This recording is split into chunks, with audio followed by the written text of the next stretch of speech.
Intel Global Currencies is the foreign exchange subsidiary of International Assets Holding Corporation in the US. Its main business is to procure the foreign exchange for the aid and development community.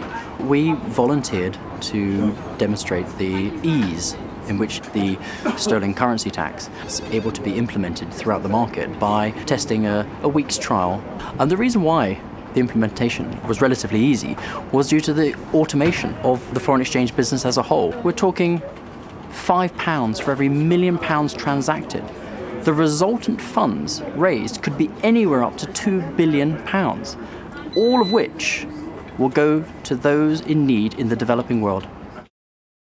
The All-Party Parliamentary Group on Debt, Aid and Trade decided to commission this report to look at particularly the sterling stamp duty to see whether or not it was a viable option and whether it would earn a substantial amount of money which we could use towards the development goals. To us, one thing that really interests us about the stamp duty is that it gives a chance to have long-term planning of aid. We know we need more money, but for things such as HIV/AIDS, you need to be able to plan year after year after year. What we need is predictable, substantial and sustainable funding for HIV/AIDS treatment, and the stamp duty provides all these. What we're talking about is not theoretical. There already exists a fund called UnitAid, which is financed through aviation solidarity levies from various different countries.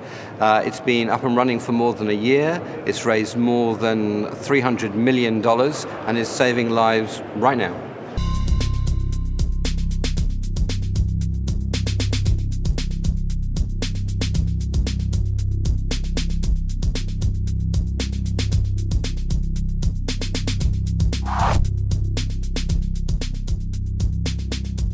As a politician, I know that no one likes paying tax, but I think there's a growing argument in our country about paying fair amounts of tax, particularly for corporations, and also looking particularly at the City of London.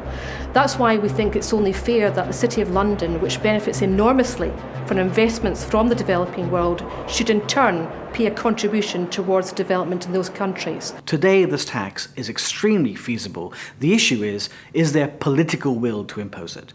It would be an enormous gesture that they really took inequality around the world seriously. People may say, okay, it's in Southern Africa. It's got nothing to do with us. Our economies are doing well. But hey, wake up. We're living in a global village. The impact will be felt around the world. We're aware of the fact that children can't wait for this aid that donors have promised. If we wait another 5 or 10 years, they'll have missed their access to healthcare, they won't have gone to school, and the cycle of poverty will have been perpetuated. It has to happen now. For it to have any benefit in the future, it has to happen now. Actually, it should have happened last year, yesterday, before we reached this stage. I mean, just talking about it doesn't help.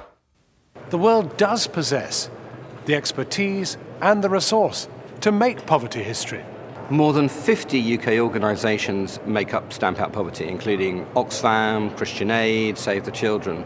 All of them want to see this proposal implemented as soon as possible.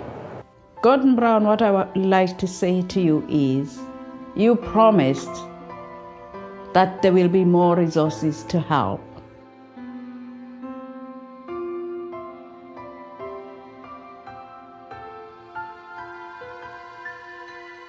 Please, don't let it be this year, next year, or whenever. People are dying now.